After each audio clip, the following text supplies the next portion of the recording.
ప్రపంచంలో సుమారుగా 750 కోట్ల మంది జనాభా పెరిగిపోయారు. జనాభా విపరీతంగా పెరిగిపోవడం, పాపులేషన్ ఎక్కువగా పెరిగిపోవడం మనం చూస్తూ ఉన్నాము.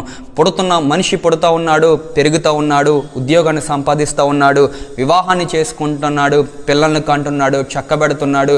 అనేక రీతులుగా తన జీవితాన్ని ప్రయాణాన్ని ముందుకు సాగిస్తూ ఆర్థిక సంబంధమైన ప్రతి విషయాన్ని ఎదుర్కొంటూ ఏదేమైనా సరే దేవుడు అప్పగించిన ఈ జీవిత నావను ముందుకు తీసుకువెళ్ళిపోతూ మనిషి చనిపోతున్నాడు.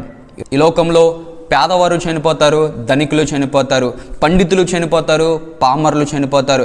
ఎలాంటి వ్యక్తులైనా సరే మరణము ప్రతి వ్యక్తికి కూడా ఈ భూమి మీద సంభవిస్తూ ఉంటుంది. అయితే మన జీవితం, దేవుడిచ్చిన ఈ జీవితము సార్థకం కావాలంటే, దేవుడిచ్చిన ఈ జీవితానికి ఒక అర్థం ఉండాలంటే మన జీవితాన్ని బ్రతికుండగానే అనేక మందికి దీవెనకరంగా మార్చుకోవాలి.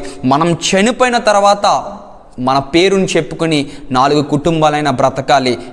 అప్పుడే ఈ జీవితానికి నిజమైన అర్థం ఉంటుంది, పరమార్థం ఉంటుంది. అందరూ పుడుతున్నారు, చనిపోతున్నారు. మనము పుట్టి చనిపోతే దానివల్ల ఏ ఉపయోగం లేదు. కానీ మనం ఒకవేళ చనిపోతే నిజమైన బ్రతుకంటే ఏంటో తెలుసా? మనము చనిపోతే మన పాడిని మోయడానికి మనుషులు పోటీ పడాలి.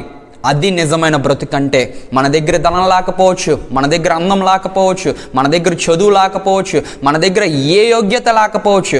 కానీ మనం చనిపోతే మనుషులు మన పాడిని మోయడానికి ప్రయాసపడుతున్నారంటే, పోటీ పడుతున్నారంటే మన జీవితంలో నిజమైన బ్రతుకును మనం బ్రతికినట్లే. ఈరోజు చాలామంది ఎంత సంపాదించినా సరే ఇతరులను ప్రేమించలేరు. ఎంత ఆస్తిని సంపాదించినా, ఎంత అధికారాన్ని కలిగి ఉన్నా సరే 4 కుటుంబాలకి, నలుగురికైనా నీ జీవితంలో నువ్వు ఉపయోగకరంగా లేకపోతే ఈ జీవితము శూన్యము.